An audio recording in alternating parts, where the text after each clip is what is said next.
Hello. Improving teacher training in the post-compulsory sector. A personal and somewhat subjective view from Colin Billett. A few points. Number one, preparation. Be prepared. Not only for the course, but for each and every session, so that each session can be accessed by all learners before and after each session. And two, on that, an expectation of the learners, so that some preparation will be a prerequisite of much of the work to be covered.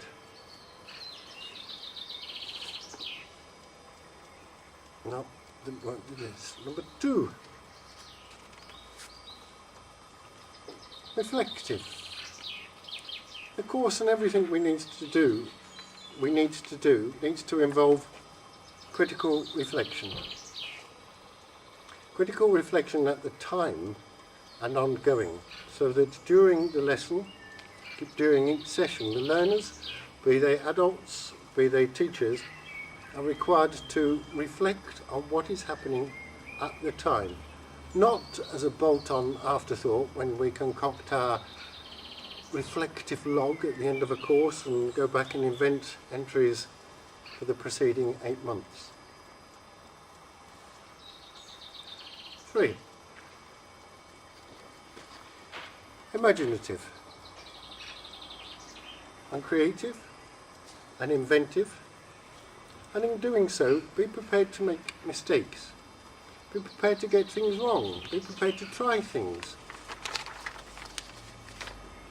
Here's an example of my little imagination stretching. A map of the Riversford Circular Walk. I look at that and it's full of mathematics I could use in the classroom with teacher training, but I haven't yet decided how to fit it in. So I took my camera and photographed each of the signposts. And I looked at the signposts and realised I couldn't read them. The plan was to ask the learners to map each signpost to the various points around the trail. So number 3, I typed them out again in Word so that they could be read easily. And then I realised I'd got exactly the same thing on that one as that one. Use imagination, make mistakes, try things.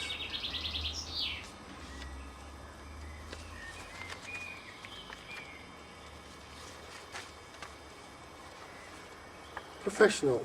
The next point.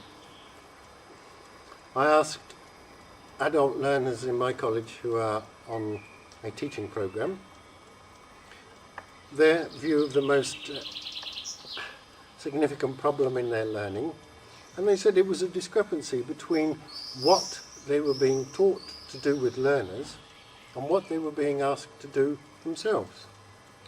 So, the 3 examples.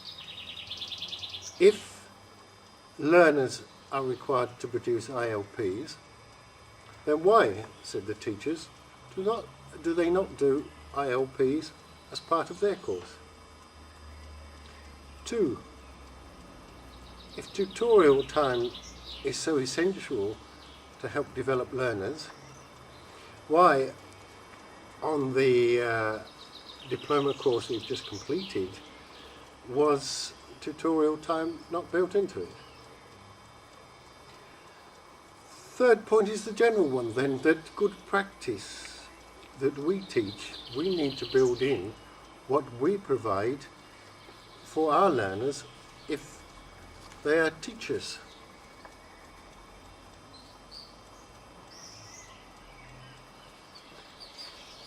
The next point, technology. The course has to be technological. Use technology. For so many people that means popping something into a Google word search, a Google web search. I put improving teacher training into Google and got 1,030,000 references. We have to direct and use technology. My personal belief is that we can use the virtual learning environment much more successfully. On my VLE at college, I checked it yesterday, checked it this afternoon actually, and I have 90 learners on the adults numeracy course using it regularly. That's not my students, it's students from across the college. And I counted up, there are 88 files that I've put on. PowerPoint presentations, Word documents, exercises, test paper answers. Using technology to make learning accessible to the students from all over. But computers are only the latest technology. A pair of left-handed scissors. Technology for cutting out the signs, for cutting out the pictures, and for putting them onto the map.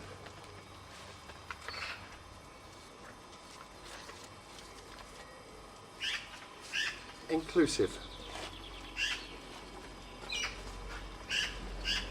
I checked this one in Google and I got, in education, inclusive refers to the inclusive classroom approach which accepts all pupils in the school, also the ones with some kind of handicap. No, it doesn't.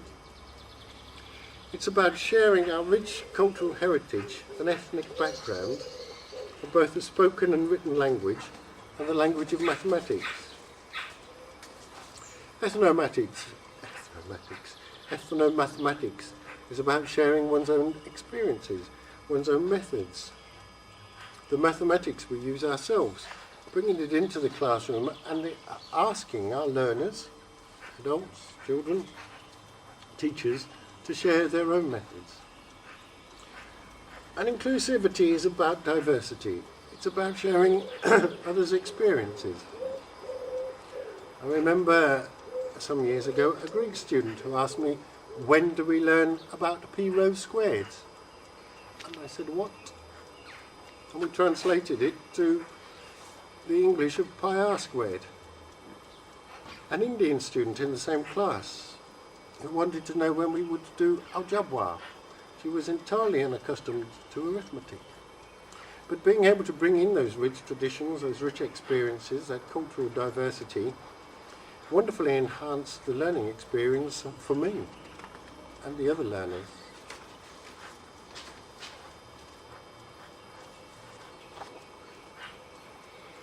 The next one. I think the learning should be nutritional.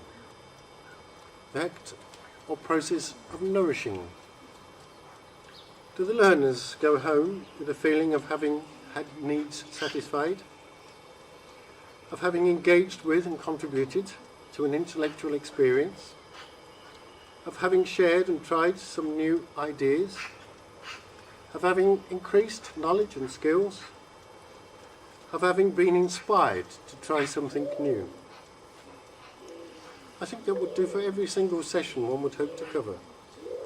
Every single experience in the classroom one would hope to go home with a feeling of being satisfied.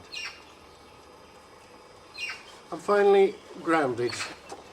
According to Chambers, the word doesn't exist, but I found it on Encarta. Having a secure feeling of being in touch with reality and personal feelings.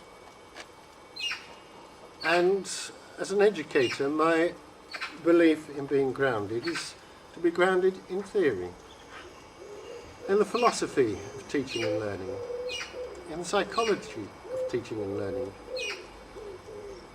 and in the spiritual, moral and cultural world, to borrow from Every Child Matters. Thank you.